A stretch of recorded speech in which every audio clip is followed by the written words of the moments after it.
All right, Stoker, let's check one of your runs this weekend. Coming down Long John. Kind of not skiing the cleanest we'd like to see. Already we can see that you're, raising that what's going to be your new outside ski, starting the ski on the inside, and that's really not hard to get early edge pressure for sure. Not the cleanest I've seen you ski. I don't know if it was the crowd or Coach Doug in front of you, but we got to learn to, if that was the case, to control our speed by turn shape and not tossing them kind of sideways. Here we can see obviously you are steering the inside foot. Not, obviously divergence. We got scissoring going on there. Clearly look at this ski. It's got no bend to it, no reverse camber.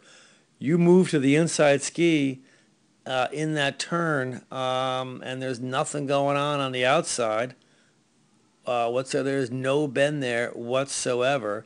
So you just had to kind of toss and heel push the outside ski to now align it with the inside ski that you pivoted. So we got to roll them up. We got to roll up the skis on edge. Our first move has to be rolling the skis up on edge, creating a platform to push against. And you got no platforms there. The other, we talked about this a lot all the time, is you're so hunched over. I mean, we really got to stand up taller.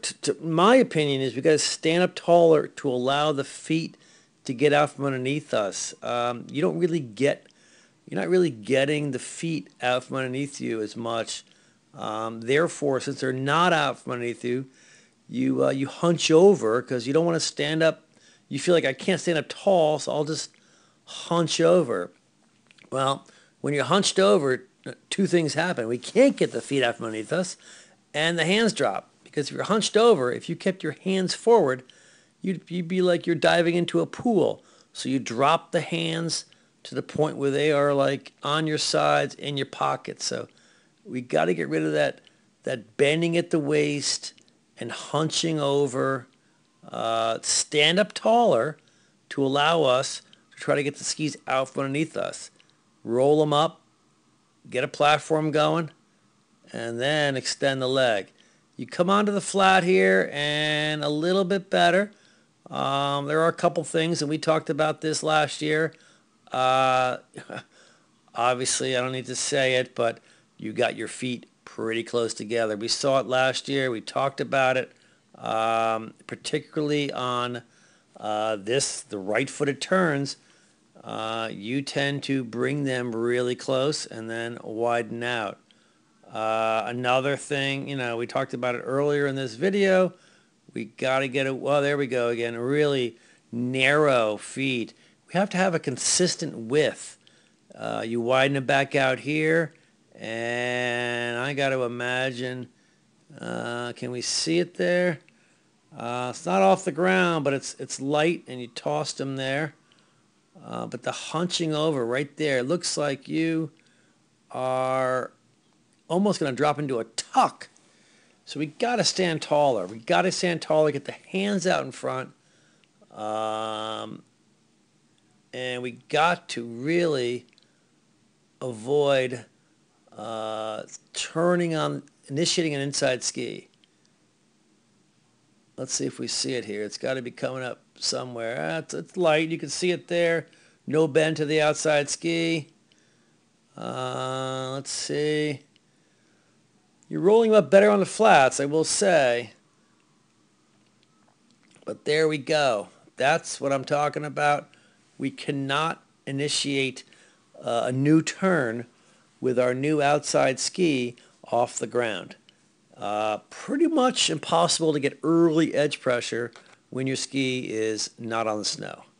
I mean, that makes sense, right? So We got to, I know maybe it feels cool, don't know, but that right there, my friend, uh, is not going to work. So we got to work on that. So overall, um, you definitely are a great skier, and you're trying hard. You are the Stoker, but we got to stop. We got to stop a few things.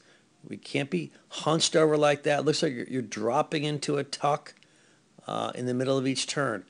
We have to have more of a vertical upper body, right, and get the feet out from underneath us. When you're hunched over, we can't get the feet out. So we got to stand up taller. It'll allow us to get the feet out. It will allow you to get the hands more forward. Get them out of your hips, out of your pockets. We have to make sure we have a consistent width on the skis, particularly on right-footed turns.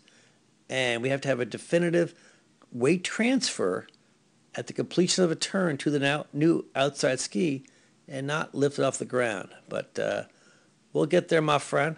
You're working hard, and we'll work hard with you all winter long. And we'll just watch sort of the end of your run here.